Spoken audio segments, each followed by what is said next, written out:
ക്രിസ്തുവിൽ പ്രിയ സഹോദരീ സഹോദരന്മാരെ, സോൾഫുൾ സ്ക്രിപ്ചേഴ്സ് എവ്രി ഡേയിലേക്ക് നിങ്ങൾക്ക് ഏവർക്കും സ്നേഹത്തോടെ സ്വാഗതം. നമസ്കാരം.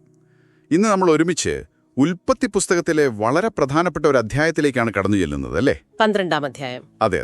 അബ്രാമിന്റെ വിളിയും വാഗ്ദാനവും. സത്യത്തിൽ മനുഷ്യചരിത്രത്തിന്റെ ഒരു പുതിയ ഘട്ടം തുടങ്ങുന്നത് എവിടെ നിന്നാണ് എന്ന് പറയാം. തീർച്ചയായും. കാരണം ആ ബേബേൽ ഗോപുര സംഭവത്തിന് ശേഷം മനുഷ്യൻ ചിതറിപ്പോയൊരവസ്ഥയിലാണല്ലോ. ശരിയാണ്. ആ ചിതറിപ്പായ മനുഷ്യവർഗത്തെ ദൈവം വീണ്ടും ഒരുമിപ്പിക്കാൻ തുടങ്ങുകയാണ്. അതും ഒരു വാഗ്ദാനത്തിലൂടെ. അവിടെയാണ് അബ്രാമിന്റെ രംഗപ്രവേശം.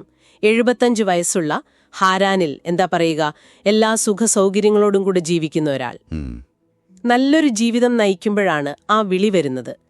നിന്റെ ദേശത്തെയും ബന്ധുക്കളെയും പിതൃഭവനത്തെയും വിട്ട് ഞാൻ കാണിക്കുന്ന ദേശത്തേക്ക് പോകുക. ഒന്നാലോചിച്ചു നോക്കൂ. എവിടേക്കാണെന്ന് പറയുന്നില്ല, ഒരു മാപ്പുമില്ല, ഒന്നുമില്ല. എല്ലാം വിട്ടിറങ്ങണം, അതുമാത്രം. വിശ്വാസം മാത്രം കൈമുതൽ. പക്ഷേ ആ വിളിയോടൊപ്പം ഒരു വലിയ വാഗ്ദാനവുമുണ്ട്. അതെ, അതാണ് പ്രധാനം.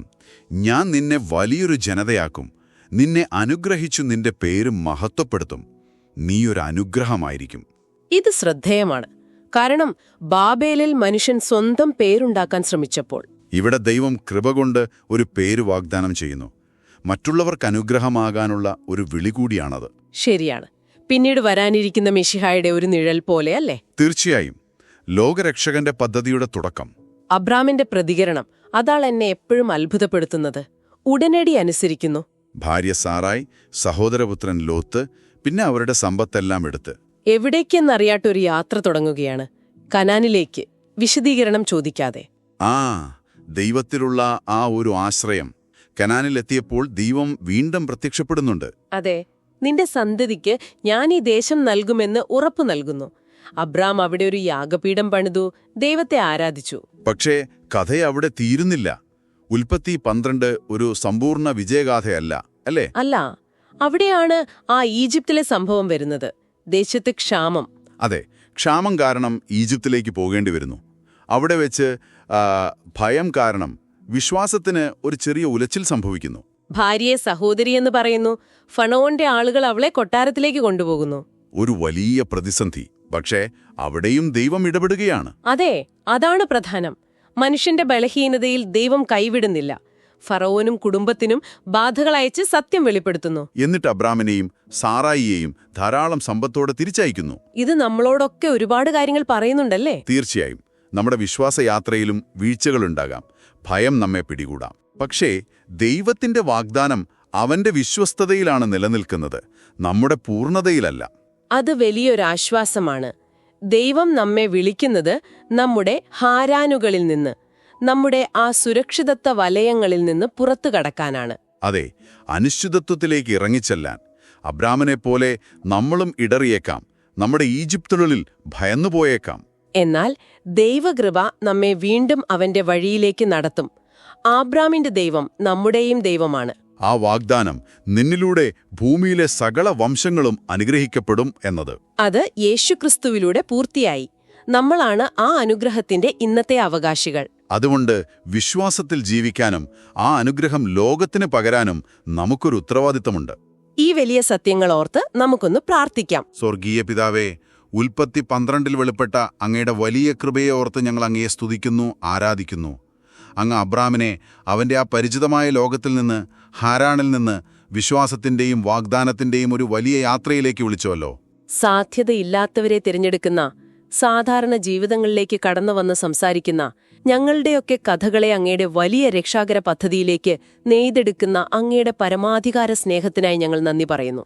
കർത്താവേ, ചിലപ്പോഴൊക്കെ അങ്ങയുടെ വിളി ഞങ്ങൾക്ക് ഭാരമായി തോന്നാറുണ്ട്. അനിശ്ചിതത്വം ഞങ്ങളെ ഭയപ്പെടുത്താറുണ്ട്. ഞങ്ങളുടെ സ്വന്തം ഹാരാനുകളുടെ സുരക്ഷിതത്വത്തിൽ പറ്റി നിൽക്കാൻ ഞങ്ങൾ ശ്രമിക്കുമ്പോൾ, വിശ്വാസത്തിൽ മുന്നോട്ടു പോകാൻ മടിക്കുമ്പോൾ ഞങ്ങളോട് ക്ഷമിക്കണമേ. അങ്ങയുടെ ശബ്ദത്തിൽ വിശ്വസിക്കാനും വഴി വ്യക്തമല്ലാത്തപ്പോഴും അങ്ങയെ അനുസരിക്കാനും ഒരിക്കലും പരാജയപ്പെടാത്ത അങ്ങയുടെ വാഗ്ദാനങ്ങളിൽ ഉറച്ചു നിൽക്കാനും ഞങ്ങളെ ശക്തരാക്കണമേ.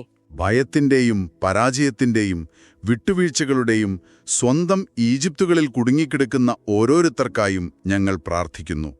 അബ്രാമിനെ കരുണയോടെ കണ്ടുമുട്ടിയതുപോലെ അവരെയും അങ്ങയുടെ കരുണയാൽ കണ്ടുമുട്ടുകയും സംരക്ഷിക്കുകയും അങ്ങയുടെ ലക്ഷ്യത്തിലേക്ക് പുനഃസ്ഥാപിക്കുകയും ചെയ്യണമേ.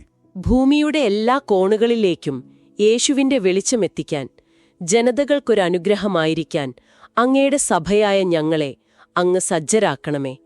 കാഴ്ചയാലല്ല, വിശ്വാസത്താൽ നടക്കാൻ ഞങ്ങളെ പഠിപ്പിക്കണമേ. ഞങ്ങളുടെ ബലഹീനതകളെക്കാൾ അങ്ങയുടെ പദ്ധതികൾ വലുതാണെന്ന് വിശ്വസിച്ച് അങ്ങയുടെ ഉടമ്പടിയുടെ അവകാശികളായി ഞങ്ങൾ ജീവിക്കുമാറാകട്ടെ. കർത്താവേ, എല്ലാവർക്കും രക്ഷ നൽകുന്ന അബ്രാമിന്റെ സന്തതിയായ ക്രിസ്തുവിലൂടെ എല്ലാ ജനതകളും അങ്ങയുടെ സ്നേഹമറിയുന്ന ആ ദിവസത്തിനായി ഞങ്ങൾ ആകാംക്ഷയോടെ കാത്തിരിക്കുന്നു. അതുവരെ അനുസരണത്തിൽ ധൈര്യമുള്ളവരും പരാജയങ്ങളിൽ താഴ്മയുള്ളവരും അങ്ങയുടെ കൃപയിൽ എപ്പോഴും സ്ഥിരതയുള്ളവരുമാക്കി ഞങ്ങളെ മാറ്റണമേ. അബ്രാഹിമെ നയിച്ചതുപോലെ ഞങ്ങളുടെ ഓരോ ചുവടുകളെയും അങ്ങയുടെ വാഗ്ദത്ത നാട്ടിലേക്ക്, നിത്യതയിലേക്ക് നയിക്കണമേ. ഞങ്ങളുടെ രക്ഷകനും രാജാവുമായ യേശുവിന്റെ അമൂല്യനാമത്തിൽ തന്നെ ആമേൻ. ആമേൻ.